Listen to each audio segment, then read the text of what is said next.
নমস্কার, শ্রদ্ধা এবং শুভেচ্ছা জানাচ্ছি। বিশেষ করে এই শবরের উপাখ্যান আমি বলবার চেষ্টা করছি। তার কারণ এই শবরের উপাখ্যানের মধ্যে দিয়ে একটা বিশেষ বার্তা দেওয়া হয়েছে শাস্ত্রে। সেটি হচ্ছে গুরুর মাহাত্ম্য।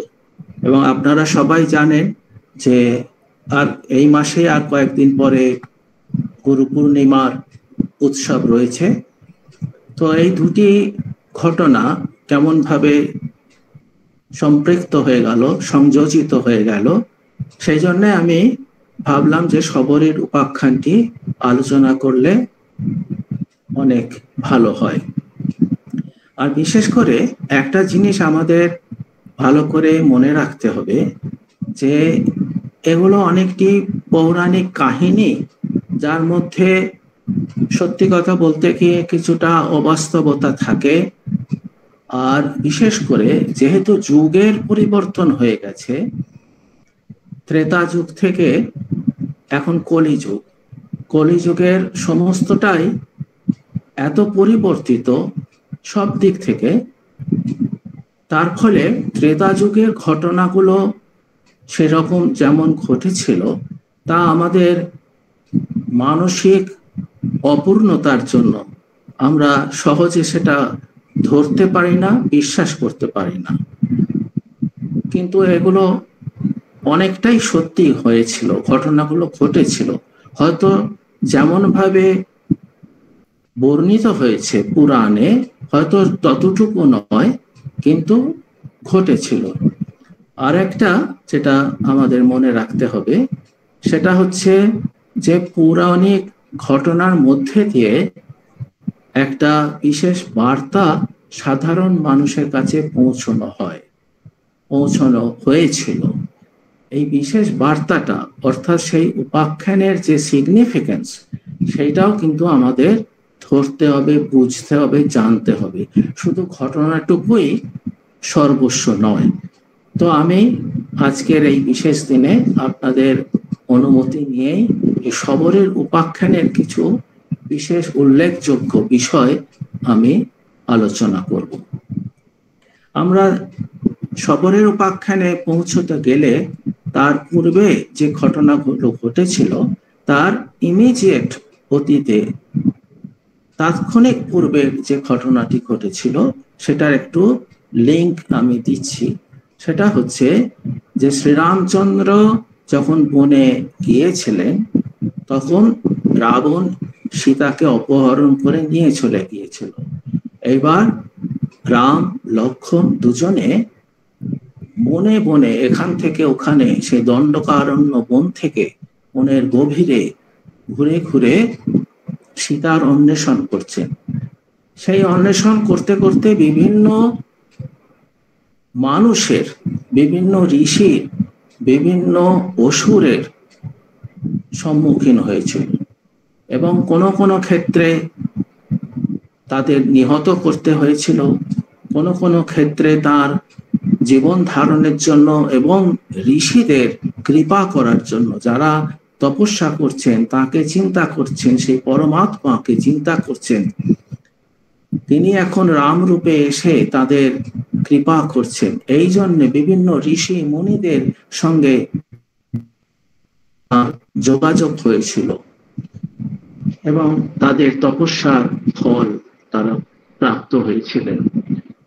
আবার কিছু কিছু আছে যারা দেবলোকের অধিবাসী ছিলেন, যেমন গন্ধর্ব, কিন্নর বা কেউ শাপগ্রস্ত দেবতা, এরকম যারা ছিলেন তারা অভিশাপগ্রস্ত হয়ে এই মনুষ্য লোকে জন্মগ্রহণ করেছেন এবং আসরিক বৃত্তি নিয়ে জন্মগ্রহণ করেছিলেন।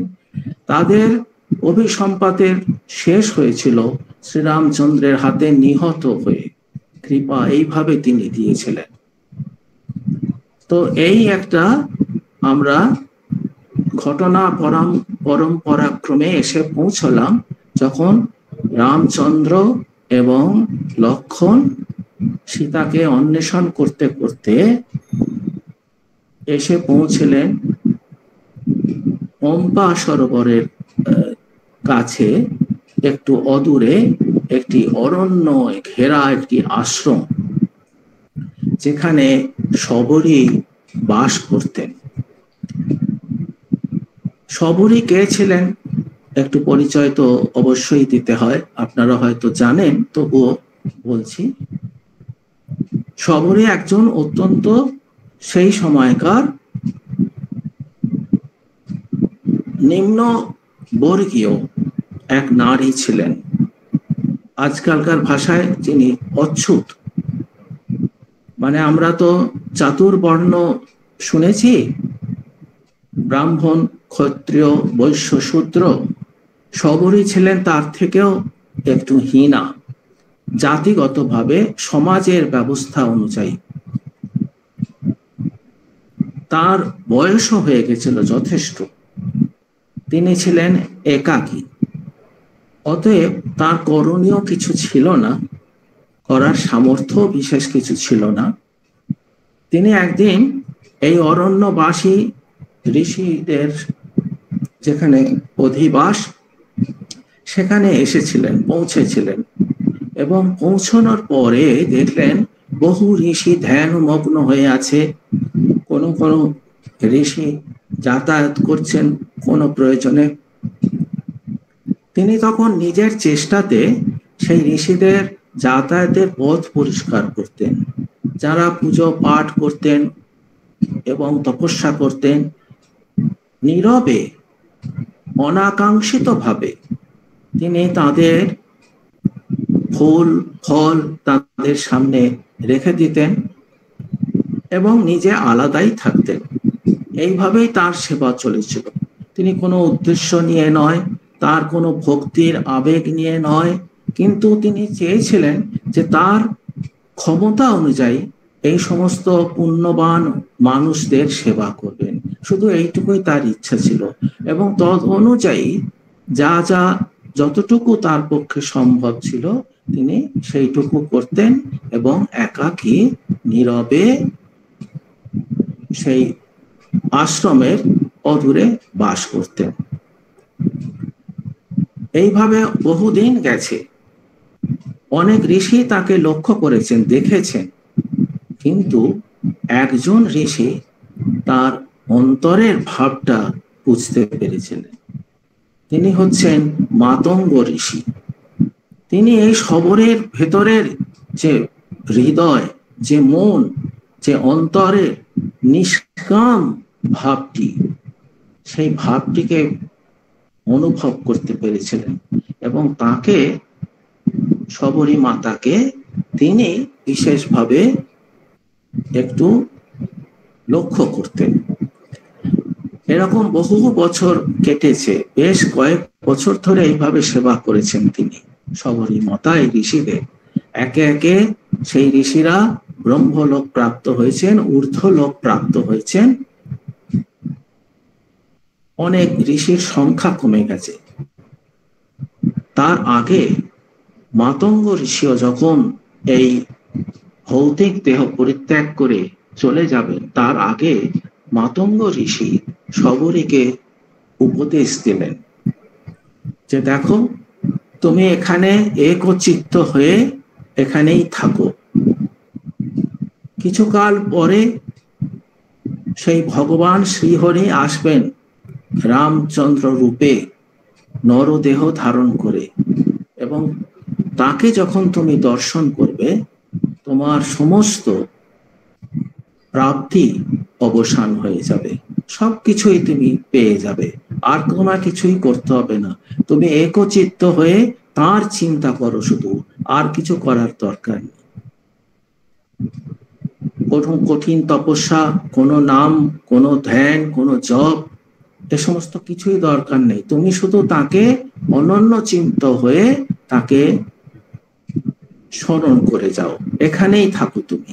এই উপদেশ দিয়েছেন, এবং তিনিও স্বর্গবাস বা ঊর্ধ্বলোকে চলে গিয়েছিলেন। এরপরে শবরী একা একা সেই আশ্রম থাকতেন, বনের মধ্যে, অরণ্যের মধ্যে, এবং শ্রীহরির চিন্তা করতেন। এই যে ব্যাপারটি, এই ব্যাপারটি গুরু মাহাত্ম্যের একটা বিশেষ তাৎপর্যপূর্ণ বিষয়। কেমন না, আমরা গুরুকেই ইষ্টের স্বরূপ বলে জানি, আপনারা জানেন, এবং গুরু বাক্যে বিশ্বাস শাস্ত্রে একটা বিশেষ উল্লেখযোগ্য বিষয়। গুরু বাক্যে বিশ্বাস করতে হবে। এই গুরু বাক্যে বিশ্বাস না হলে আমরা সাধন পথে, আমরা ধর্ম পথে এগোতে পারব না। সবরই কিন্তু সেই একটি বিষয়ে ধরে রেখেছিল, গুরু বাক্যে বিশ্বাস। তিনি শ্রীহরিকে জানতেন না, তিনি তপস্যা কিভাবে করতে হয় জানতেন না, তিনি শুধু স্মরণ করেছেন, শ্রীহরির স্মরণ করেছেন এবং অটল বিশ্বাসে গুরু বাক্যের প্রতি নিষ্ঠা রেখে বহু বছর, দীর্ঘ বহু বছর ধরে তিনি শুধু এই শ্রীহরির চিন্তা করে গেছেন এবং তার ফল তিনি শেষ জীবনে, তার অন্তিম সময়ে তিনি তো পেয়েছেন। এবং এই যে দীর্ঘ সময় ধরে একনিষ্ঠ ভাবে অনন্য চিত্ত হয়ে সেই শ্রীহরির কে স্মরণ করেছেন, এইটি হচ্ছে আমাদের সাধারণ কথায় আমরা বলি বাংলা ভাষায় সবরের প্রতীক্ষা। এটা তো আমরা বলে থাকি। দীর্ঘ জীবন ধরে কোনো বিচলিত ভাব নেই। আমি এতদিন তপস্যা করেছি, এত জপ করলাম, এত ধ্যান করলাম, এত ঋষি মুনিদের সেবা করলাম, কবে আসবেন এই সমস্ত কোনো বিচলিত ভাব নেই। ধীরে ধৈর্য সহকারে, নিষ্ঠা সহকারে তিনি একান্ত চিত্ত হয়ে শ্রীহরির শরণ নিয়েছেন এবং অবশেষে গুরু বাক্যের ফল হিসাবে, গুরুর আশীর্বাদে তিনি শ্রীরামচন্দ্রকে, সেই শ্রীহরিকে, শ্রীরামচন্দ্রকে পেয়েছিলেন তার শেষ জীবনে। এখন আমরা দেখছি যে ঘটনার অনুসরণ করে যে শ্রীরাম শবরীর কাছে উপস্থিত হয়েছেন। শবরী মাতা যখন দেখলেন তার সেই দিব্যকান্তি দুই যুবক পুরুষ এসেছেন তার এই অরণ্য বেষ্টিত যে নিবাস, সেখানে এসেছেন, তখন তিনি চিনতে পারলেন তাকে, যে এই হচ্ছে সেই শ্রীহরি, আমার কাঙ্ক্ষিত ধন, আমার আরাধ্য দেবতা। তিনি তাকে চিনতে পারলেন এবং সাথে সাথে গিয়ে তাকে আপ্যায়ন করেছেন, তাকে পুষ্পার্ঘ নিবেদন করেছেন, পাদোদক দিয়েছেন, পা ধোবার জল দিয়েছেন, দিয়ে তাকে আপ্যায়ন করে বসিয়েছেন। এই প্রসঙ্গে একটি কথা বলে রাখি যে আমাদের একটা ধারণা আছে, শুনে শুনে এই ধারণা এসেছে, আমরা পেয়েছি, সেটা হচ্ছে যে শবরী নাকি একটি ফল নিজে খেয়ে শ্রীরামচন্দ্রকে খাইয়েছিলেন। এরকম একটি ঘটনার কথা আমরা শুনে থাকি। কিন্তু আমি এই পাঠের সুবাদে বাল্মীকি রামায়ণ পড়েছি, অধ্যাত্ম রামায়ণ পড়েছি, যে দুটো রামচন্দ্রের জীবনের একবারে আকর গ্রন্থ। এখানে কোথাও সেরকম ভাবে কোনো উল্লেখ নেই। তবে আমাদের দেশে বহু সংখ্যক রামায়ণ আছে, রামচরিত আছে, তার কোথাও হয়তো লেখা আছে, সেটা আমার জানা নেই।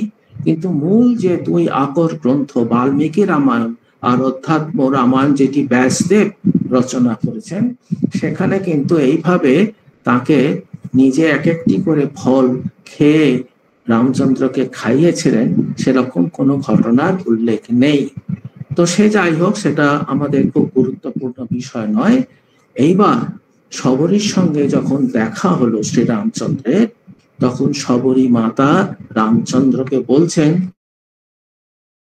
সর্বং রাম তথ্যানৈকপরায়ণা প্রতীক্ষাগমনং তেত্য সফলং গুরুভাষিতম। ভাষিতম।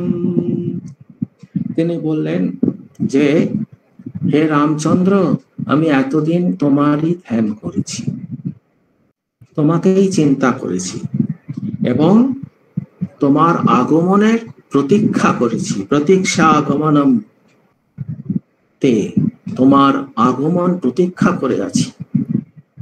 অদ্য সফলম, আজ আমার জীবন, আমার এই ধৈর্য, আমার এই পরীক্ষা, আমার এই প্রতীক্ষা সবকিছু সফল হয়েছে এবং আমার এই সফলতা আমার কৃতিত্বে নয়, আমার গুরুর কৃতিত্বে, গুরুর আশীর্বাদে। দেখুন এখানেও তিনি গুরুকেই প্রাধান্য দিচ্ছেন যে যে গুরু ভাষিতম, আমাকে গুরু যা বলেছেন তথৈবা করবম, আমি তাই করে এসেছি এবং আজকে আমার সেই গুরুর আশীর্বাদ পূর্ণতা প্রাপ্ত হলো। এই যে গুরুর মাহাত্ম্য, গুরুদেবের প্রতি গুরুর বাক্যে বিশ্বাস এবং গুরুর বাক্যকে বিশ্বাস করে তার উপদিষ্ট পথে নিষ্ঠাভাবে চলা আমাদের যে কর্তব্য এবং গুরুর যে মাহাত্ম্য, এই ঘটনার মধ্যে দিয়ে প্রকাশিত হচ্ছে। সবরের নিষ্ঠা, সবরের ভক্তি, নিষ্কাম ভক্তি। তিনি কোনো প্রত্যাশা নিয়ে, কোনো কিছু কামনা নিয়ে কিন্তু শ্রীরামচন্দ্র বা শ্রীহরির চিন্তা করেননি। তার গুরুবাক্যে বিশ্বাস এবং অনন্ত ধৈর্য, এই নিয়েই তিনি সফলতা, তার জীবন সার্থকতা লাভ করেছিলেন।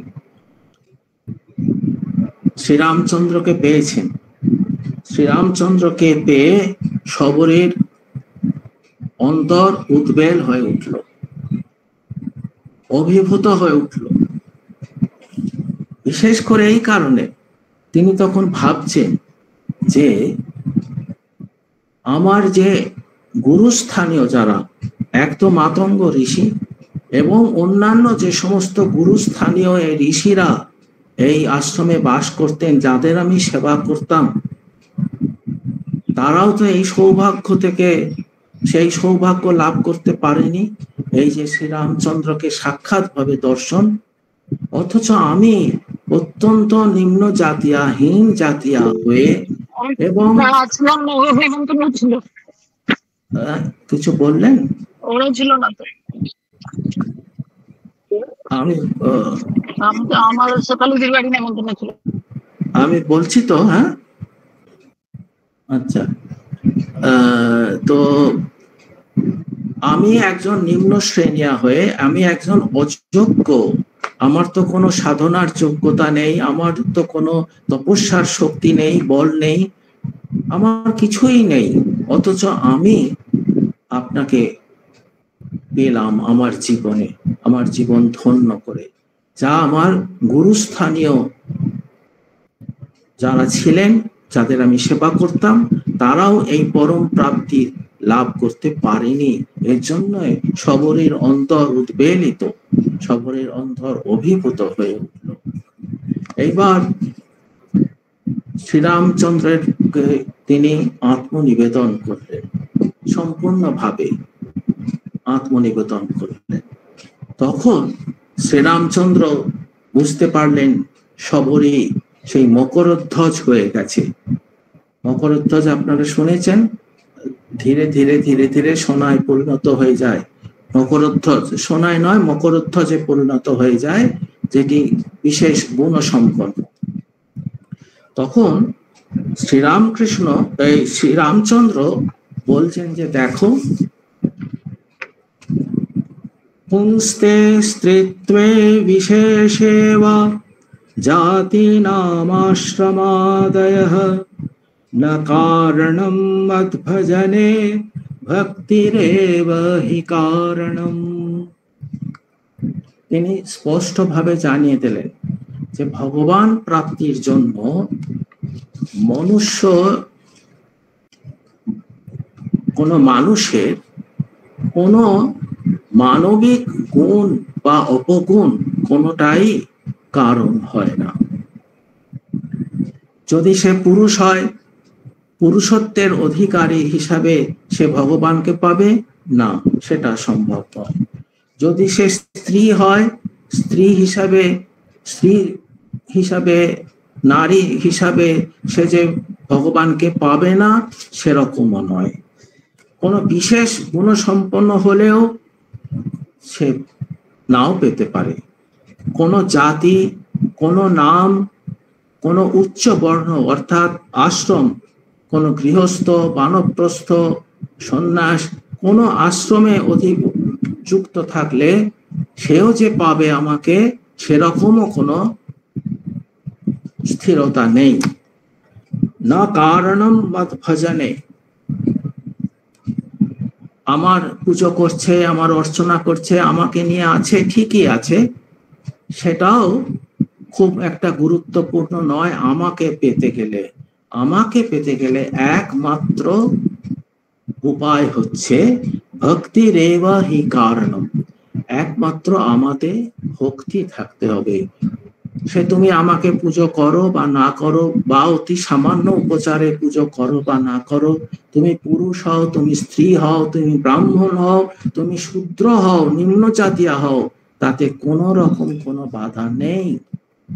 কিন্তু আশ্চর্য রকম ভাবে আমরা এই কলিযুগে ভগবানের এই উক্তি, এবং ভগবান শ্রীরাম যে একমাত্র এই উক্তি করেছেন এইখানে তা নয়, অধ্যাত্ম রামায়ণের অন্য জায়গায়ও আমরা দেখব তিনি অতি নিম্ন বর্গীয় মানুষকে কৃপা করেছেন। যেমন আমরা জানি গুহক চণ্ডাল তাকে কৃপা করেছেন। সুতরাং অন্যান্য স্থানেও, অন্যান্য পুরাণেও, অন্যান্য শাস্ত্রেও ভগবানের মুখ থেকে কোন রকম বিভেদের কথা কিন্তু বলা হয়নি।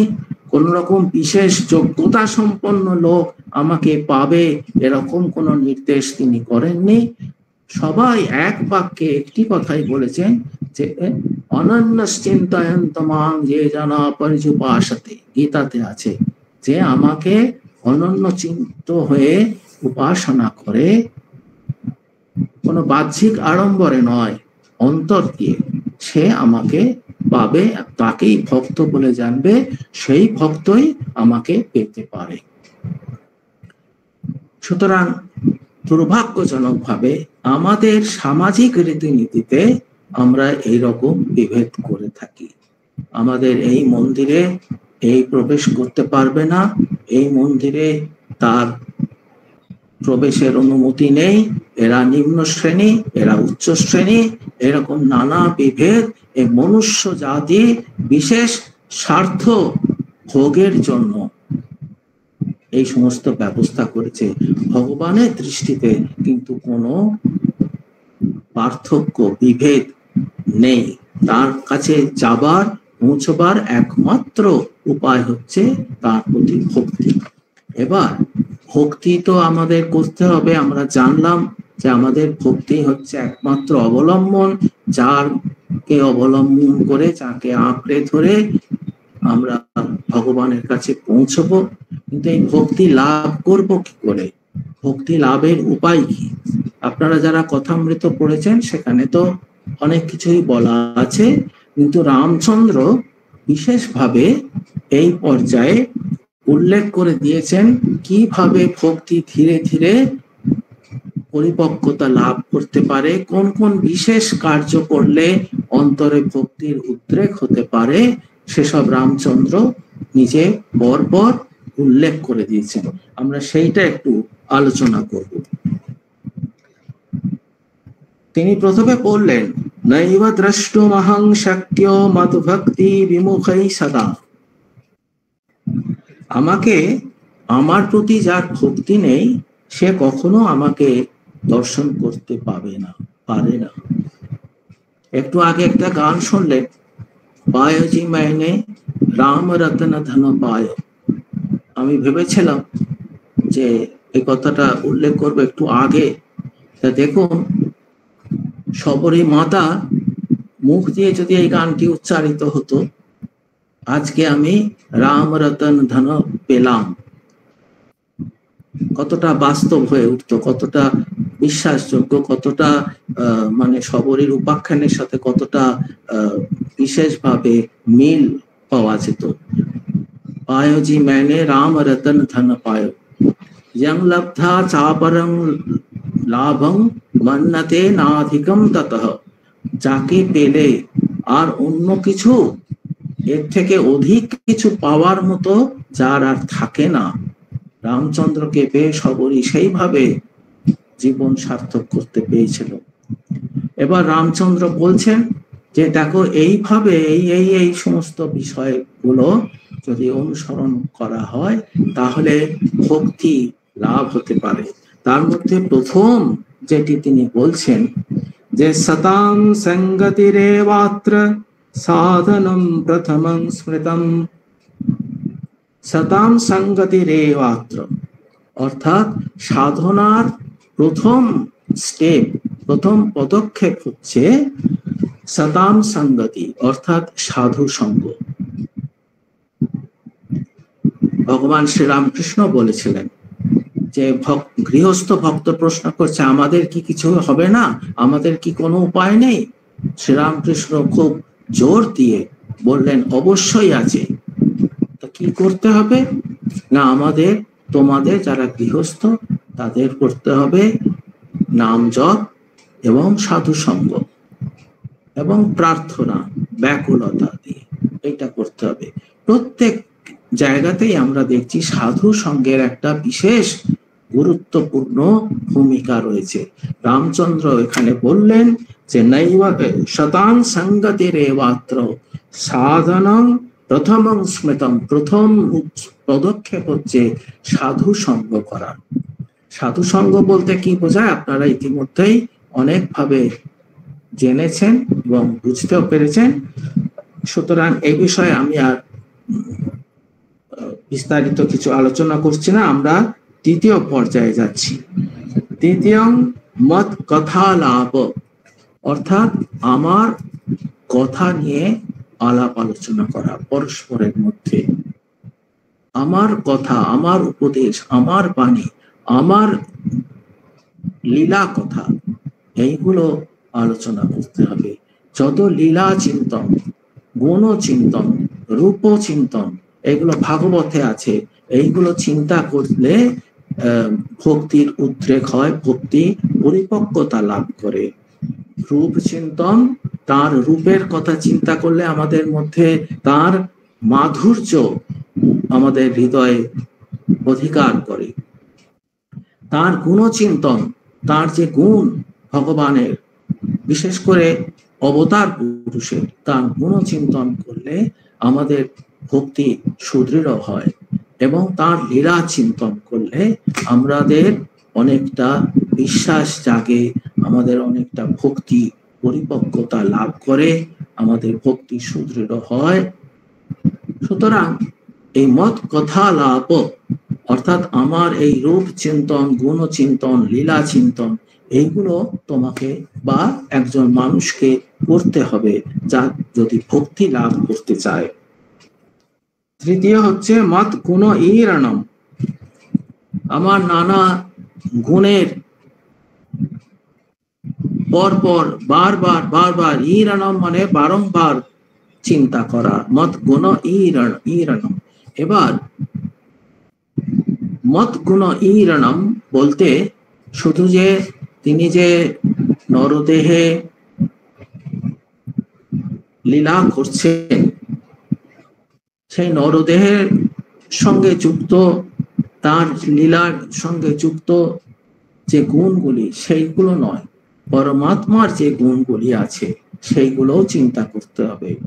একটা কথা গীতাতে বলেছে যে যো মাং ব্যক্তি তত্ত্বতঃ, যিনি আমাকে তত্ত্বত জানেন। অর্থাৎ আমরা যখন ভগবানকে দেখি, পরম পুরুষ অবতার হয়ে আসলে তখন আমরা তাকে দেখতে পাই, কিন্তু তার যে স্বরূপ তাকে তত্ত্বত জানতে হবে। তিনি যে সেই পরমাত্মা এবং পরমাত্মার কি স্বরূপ সেইগুলো আমাদের জানতে হবে। সেইটাই হচ্ছে গুণ যে গুণ বারবার বারবার ইরানম অর্থাৎ বারংবার আলোচনা করতে হবে। মত বচসাম ব্যাখ্যাতৃত্বম, আমার যে কথা, আমার যে বাণী, সেইগুলো ব্যাখ্যা করবে, বিশ্লেষণ করবে, আলোচনা করবে, গভীরে মনন করবে, যেটা আমরা করে থাকি। কথামৃত পাঠ করার সময় কথামৃতের তার উক্তিগুলোর যে তাৎপর্য, এগুলো আমরা বিশ্লেষণ করি, আলোচনা করি। এই হচ্ছে মত বচসাম ব্যাখ্যাতৃত্বম, এগুলো করতে হবে। এবং যে কথা তার মুখনিসৃত যে বাণী গীতাতে আমরা পেয়েছি, সেই গীতার বাণী আমরা ব্যাখ্যা সমেত পড়ে থাকি, ব্যাখ্যা সমেত আলোচনা বিশ্লেষণ করে থাকি। সুতরাং এইগুলো হচ্ছে মত বচসাম ব্যাখ্যাতৃত্বম, তার বাণী নিয়ে গভীরে মনন করতে হবে। মনন শাস্ত্রে বলেছে তিনটি উপায় উপনিষদে: শ্রবণ, মনন এবং নিদিধ্যাসন। আমরা শুনবো, শোনার পর সেটা মনন করব। এই মনন করার পরে এটা আমাদের অন্তরে একটা ছাপ ফেলবে, একটা বিশেষ ভাব তৈরি করবে, এবং সেই ভাবটা নিয়ে আমরা গভীরে ধ্যানমগ্ন হব, যেটা হচ্ছে নিদিধ্যাসনম। মননটাও বেশ গভীরে চিন্তা, সেই গভীর চিন্তা একসময় ধ্যানেতে পর্যবসিত হয়ে যায়, পরিণত হয়, সেটা হচ্ছে নিদিধ্যাসন। শ্রবণ, মনন, নিদিধ্যাসন, এটা শাস্ত্রের উপদেশ। তো গীতাতে যে বাণী বলেছেন ভগবান নিজ মুখে, শ্রীরাম কৃষ্ণ যা বলেছেন কথামৃতে, সেইগুলোর বাণীগুলো নিয়ে আমরা মনন করব এবং আরো গভীরে তার তাৎপর্য বোঝার চেষ্টা করব। সেই জন্য বলছেন মত বচসাম ব্যাখ্যাতৃত্বম, এই ভক্তির আরেকটি পদক্ষেপ। এবং আচার্য ও গুরুতে আমার অধিষ্ঠান বুদ্ধিতে তাদের সেবারূপ উপাসনা করতে হবে। যিনি আচার্য হয়ে আমাকে কৃপা করছেন, যিনি ঈশ্বরের প্রতিভূ হয়ে আমাকে কৃপা করছেন, আমাকে ইহলোকে থেকে আমাকে পরলোকে, ঊর্ধ্বলোকে, ব্রহ্মলোকে, দেবলোকে যাওয়ার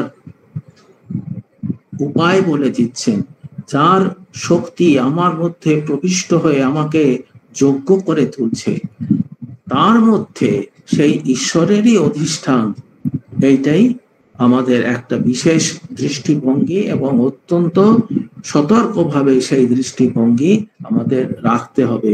আমরা সবাই জানি গুরুকেই ইষ্টরূপে চিন্তা করতে হয়, এবং গুরুর ধ্যানের যে গুরু দীক্ষার সময় যিনি যা বলেন, এক সময় গুরু সেই ইষ্টে বিলীন হয়ে যান, এরকম একটা চিন্তার কথা গুরু মহারাজ দীক্ষা যখন দেন তখন তারা এরকম একটা কথা বলে থাকেন। প্রথমে গুরুর ধ্যান করে গুরুই ইষ্টে লয় হয়ে যাচ্ছেন, গুরু এবং ইষ্ট এক হয়ে যাচ্ছেন।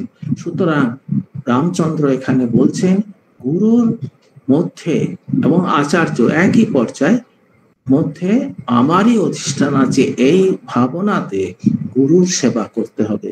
গুরুর সেবা মানে এই নয় যে তাকে তার দৈহিক সেবা বা তার প্রত্যক্ষ সেবা, তা নয়, কিন্তু গুরুর সেবা আপনি পরোক্ষেও করতে পারেন। এবং সেই পরোক্ষে গুরুর সেবা কিভাবে হয়? আপনি গুরু উপদিষ্ট যে নাম, সেই কীর্তন যত করবেন, তিনি যেভাবে জীবন যাপন করতে বলেছেন সেইভাবে জীবন যাপন করলেন, এটাও পরোক্ষভাবে কিন্তু গুরুরই সেবা হয়। এই নয় যে গুরুর পদসেবা করতে হবে, গুরুর কাছে গিয়ে তাকে কিছু উপহার দিতে হবে, এরকম কিছু নয়। এটা হলে যদি হয়, যদি কখনো সম্ভব হয়, সেটা ঠিক আছে, কিন্তু প্রকৃত গুরু সেবা হবে যখন গুরু উপদিষ্ট যে কথা, যে বাণী, যে নাম আমরা জপ করব এবং গুরু উপদিষ্ট পথে আমরা চলবো, সেটাই হচ্ছে সব থেকে গুরুত্বপূর্ণ গুরু সেবা। সুতরাং সেইখানে আমার অধিষ্ঠান মনে করে তোমাকে বা কোনো মানুষকে ভক্তি জাগ্রত করার জন্য গুরুকে সেবা করতে হবে। আর আছে নিষ্ঠা মত পূজনে। নিষ্ঠা মত পূজনে এই নয় যে তাকে নানা রকম ফুল বেল পাতা নৈবেদ্য ইত্যাদি দিয়ে পুজো করা, এটা নয়। যেমন গীতাতে ভগবান বলেছেন পত্রম পুষ্পম ফলম, এইটুকু দিলেই আমি সন্তুষ্ট হয়ে যাই। সুতরাং অধিক আয়োজন করে নানা রকম শাঁখ ঘন্টা আরতি এত কিছু আড়ম্বর করে যে পূজা, সেটাও প্রয়োজন আছে, কিন্তু একান্তভাবে সাধনা করতে গেলে আপনি অতি সামান্য উপকরণ দিয়ে তাকে পূজা করবেন। এবং সর্বশ্রেষ্ঠ পুজো হচ্ছে মনকে তার চরণে অর্ঘ্যরূপে দেওয়া। আমরা জানি যখন পূজা করা হয় তার আগে মানুষ পূজাও করতে হয়। সেখানে বলা হচ্ছে মনস্বর্ঘং নিবেদয়, অর্থাৎ মনকে অর্ঘ্যরূপে তার চরণে নিবেদন করো। সুতরাং এই হচ্ছে পূজা, প্রকৃত পূজা। এই পূজায় নিষ্ঠা থাকতে হবে, নিষ্ঠা মত পূজনে। আর স অঙ্গ মম মন্ত্র পাশকত্বম, স অঙ্গ অর্থাৎ মন্ত্রের যাবতীয় বিষয় রয়েছে, মন্ত্র জপের যা কিছু করণীয়, অগ্রে পশ্চাতে যা কিছু করণীয়, যেভাবে সঠিকভাবে উচ্চারণ করে যেভাবে জপ করতে হয়, ধ্যান করতে হয়, সেটাও করতে হবে। স অঙ্গ মম মন্ত্র পাশকত্বম, এটা হচ্ছে অষ্টম মানে ভক্তি লাভ করার ৮ নম্বর উপায়। আরেকটি উপায় আছে ৯ নম্বর উপায়, যেটা তিনি সবশেষে বললেন রামচন্দ্র, আমি একমাত্র সৎ নিত্য, এই ভাবটি তোমার মধ্যে জাগাতে হবে। এবং তিনি এটা সবশেষে কেন বললেন? এই সবশেষে যদি বললেন যে আমি একমাত্র নিত্য বস্তু এবং সবার মধ্যে আমি বর্তমান, এই যে ভাবটি হঠাৎ করে আমাদের মধ্যে আসবে না। এই প্রথম স্তর থেকে, সেই সাধু সঙ্গ থেকে শুরু হয়ে পর্যায়ক্রমে ধীরে ধীরে অন্যান্য অনুষ্ঠানগুলো সঠিকভাবে সঠিক মাত্রায় যদি করা হয়, তখন আস্তে আস্তে আমাদের মনের অবস্থা পাল্টে যাবে, মন শুদ্ধ হবে, দৃষ্টিভঙ্গি পাল্টে যাবে, বুদ্ধি শুদ্ধ হবে। তখন গিয়ে আমরা এই আমি একমাত্র সৎ নিত্য, এই যে তত্ত্ব বিচারের যোগ্যতা আমাদের আসবে, তখন ঠিক ঠিক আমরা সেই ব্যক্তি তত্ত্ব তো তাকে তত্ত্ব তো বুঝতে পারবো। নইলে তিনি শুধুই দেহ ধারণকারী একজন সাধারণ উচ্চ স্তরের মানব হয়েই আমাদের কাছে থেকে যাবেন। এরপরে আরেকটি কথা সবশেষে তিনি সংযোগ করেছিলেন শ্রীরামচন্দ্র, সেটা হচ্ছে প্রথমং সাধনম যস্য ভবেৎ, প্রথমং সাধনম যস্য ভবেৎ তস্য ক্রমেণ তু ভবেৎ সর্বম। এটা খুব বিরাট কথা একটা বলে দিলেন। প্রথমে ১, ২, ৩, ৪ করে ৯টি উপায় বললেন। ৯টি উপায়ের পরে সবশেষে তিনি বলছেন প্রথমং সাধনম যস্য ভবেৎ তস্য ক্রমেণ তু ভবেৎ সর্বম। প্রথম সাধনম কি বলেছিলাম না? সৎসঙ্গ, সাধু সঙ্গ। যে সত্যিকারের সাধু সঙ্গ করতে পারবে, সাধু সঙ্গের সম্পূর্ণ উপযোগিতা যে লাভ করতে পারবে, তার কিন্তু ক্রমেণ তু ভবেৎ সর্বং, বাকি যে ভক্তির উপায়গুলো আছে ঠিক ঠিক আস্তে আস্তে সবই হয়ে যাবে। সুতরাং সাধু সঙ্গের একটা বিরাট যে ভূমিকা, যে তাৎপর্য, যে মাহাত্ম্য, সেটি রামচন্দ্র সর্বশেষে উল্লেখ করে দিলেন যে প্রথমং সাধনম যস্য ভবেৎ, যার সেরকম সুযোগ আসবে সাধু সঙ্গ করা, শুধু সংস্পর্শে আসা নয়, সাধু সঙ্গ মানে সেই সাধু সঙ্গের মাধ্যমে ঈশ্বরের চিন্তা করা। সেই চিন্তা যখন সে করতে পারবে, ক্রমে ক্রমে তার ভেতরে পরিবর্তন আসবে এবং বাকি যে সমস্ত উপায়গুলির কথা বলা হয়েছে, ভক্তির উপায়, ভক্তি লাভের উপায় বলা হয়েছে, সেগুলো স্বাভাবিকভাবেই এসে যাবে। ক্রমেণ তু ভবেৎ সর্বম, এরকম ভাবে তিনি জোর দিয়েছেন। আমাদের একটি প্রচলিত কথা আছে, মাঝে মাঝে এখানে আমাদের বলা হয়, সাধু সঙ্গ সর্বশাস্ত্রে কয়, সাধু সঙ্গ বিনা ইষ্টে ভক্তি নাহি হয়। এটা একটা সাধারণ একটা ছড়ার মতো কথা, কিন্তু অত্যন্ত সত্যি কথা, বাস্তব কথা। তো এরপরে যখন শবরীর উপাখ্যান যখন বলছি, তখন শবরীর অন্তিম পর্যায়টাও তো বলতে হবে, যে শবরীকে এরপরে জিজ্ঞেস করেছিলেন শ্রীরামচন্দ্র যে হে মাতা, তুমি আমার প্রিয়দর্শনা সীতা কে নিয়ে গেছে? তিনি বলছেন, কুত্রাস্তে কেন বা নীতা প্রিয়া মে প্রিয়দর্শনা, আমার যে প্রিয়দর্শনা স্ত্রী, তাকে কোথায় হারিয়ে গেছে আমি জানি না, কে তাকে নিয়ে গেছে তাও আমি জানি না, আমি তার খোঁজ করার জন্য এখানে এসেছি। তুমি আমাকে যদি জানো, তার সন্ধান দিতে পারো, তাহলে আমার বড় উপকার হয়।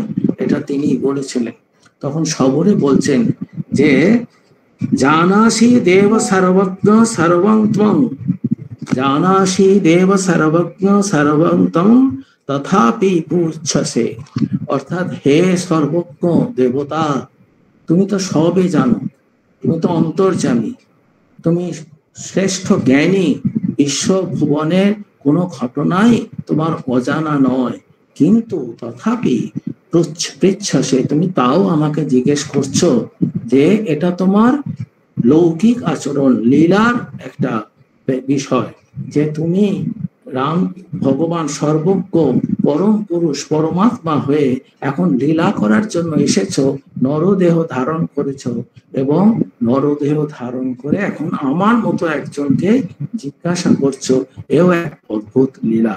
তা সেই লীলাতে তিনি সবরই তাকে নির্দেশ দিলেন যে ওই দিকে যাও, পম্পা সরোবরে দৃশ্যমুখ পর্বতে সুগ্রীব রয়েছে, সে তোমাকে এই বিষয়ে সাহায্য করতে পারে। এই বলে শবরে তার অন্যান্য ঋষি যারা গুরু স্থানীয় ছিলেন, তাদের মতো শ্রীরামচন্দ্রের সম্মুখেই অগ্নিতে দেহ নিক্ষেপ করলেন, এবং তার এই ভবদেহ অন্তে তিনি কোন ঊর্ধ্বলোকে গেছেন তা তো আমাদের জানা নেই, কিন্তু ভগবানের সাক্ষাৎ পেয়েছেন, ভগবানেরকে সেবা করতে পেরেছেন, তার চরণ স্পর্শ করতে পেরেছেন।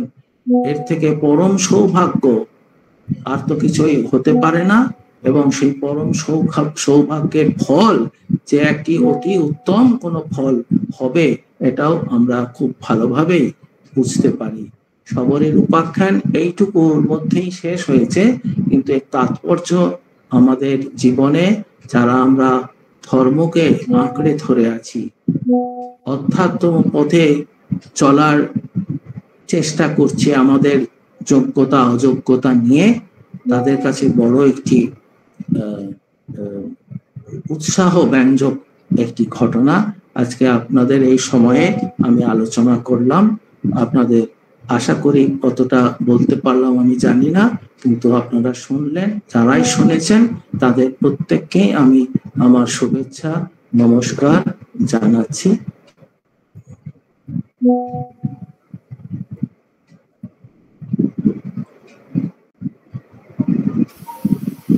মহারাজ দুটো লাইন হবে। কোন লাইন? গানের? গানের সময় তো হয়ে গেছে। আচ্ছা, গানের কোন গানের? আর তো সময় হয়ে গেছে, আর একদিন না হয় হবে। সময় আছে মহারাজ।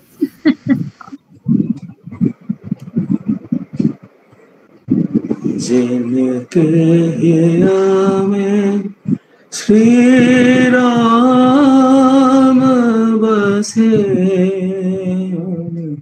साधन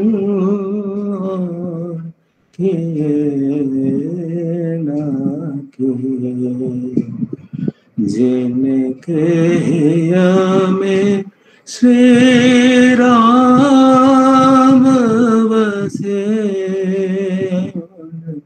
साधन किए ना किए, जिन संत चरण रज को परसा, जिन संत चरण रज को परसा, उन तीर्थ नीर पिए ना पिए,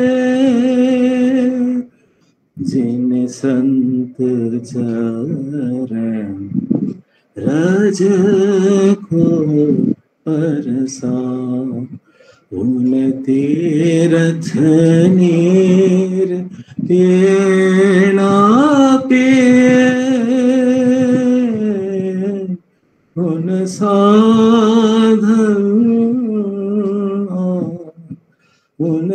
साधन किए ना किए, जिनके में श्री राम बसे, उन साधन किए না গানটা করতে করতে আমার মনে হলো সবরই সাধনা বিশেষ করেননি, কিন্তু তিনি হৃদয়ে শ্রীরামচন্দ্রকে ধ্যান করেছেন এবং তিনি কোনো তীর্থ ভ্রমণ করেননি, শুধু সন্ত জনের সেবা করেছেন, চরণ স্পর্শ করেছেন।